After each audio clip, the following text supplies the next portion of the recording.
Ahoj žáci a učitelé. Připravili jsme si pro vás zábavný kvíz o životě ve škole. Otestujte si své znalosti a bavte se. Jaký předmět se často učí děti v pávní třídě, aby se naučili číst a psát? A. Matematika. B. Čeština. C. Fyzika. D. Dějepis. Správně, čeština.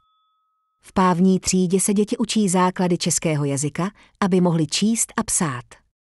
Zajímavostí je, že česká abeceda má 42 písmen.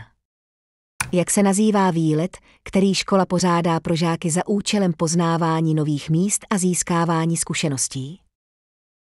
A. Prázdniny. B. Exkurze. C. Párty. D. Spaní. Správně, exkurze. Exkurze jsou skvělý způsob, jak se učit mimo školní lavice.